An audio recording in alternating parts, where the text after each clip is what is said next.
ઉદ્ગીત 9 પાછા અયોધ્યામાં અને ત્યાંથી ઉત્તર તરફ આષાઢી સંવત 1849 થી 1850 ઈસવીસન 1793।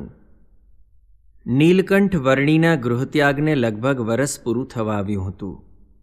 આષાઢી સંવત 1849ના વૈશાખ ઉતરતા નીલકંઠ વર્ણી અયોધ્યામાં આવ્યા। તેમને હવે કાળા પહાડ, શ્વેતગીરી અને મુક્તિનાથ જવું હતું। તે વાટ અહીંથી જ સુગમ હતી।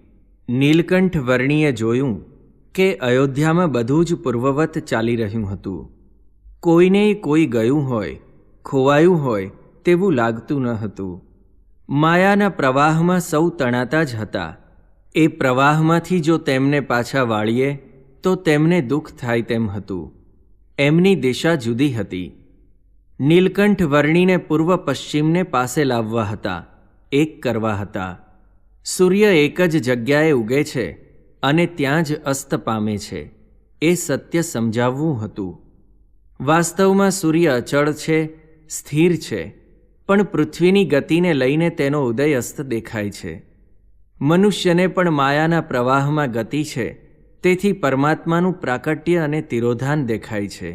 એ ગતિ સ્તંભે તો પરમાત્માનું અખંડ પ્રગટપણું સમજાય। નીલકંઠ વર્ણીને એ કરવું હતું। મનુષ્યની ક્ષુદ્ર સમજણ ટાળી ભગવાનની દિવ્ય શક્તિનો પરિચય કરાવવો હતો। થોડા દિવસ અયોધ્યામાં ગુપ્તવાસ સેવી જ્યારે નીલકંઠ વર્ણી વહેલી સવારે સરયુ પાર કરવા નીકળ્યા, ત્યારે તેમણે અયોધ્યા તરફ એક દ્રષ્ટિ ફેંકી, પોતાનું માથું હલાવ્યું અને થોડું હસ્યા। પોતે જ ગતિમાન કરેલી માયા આજે પોતાના સ્વરૂપ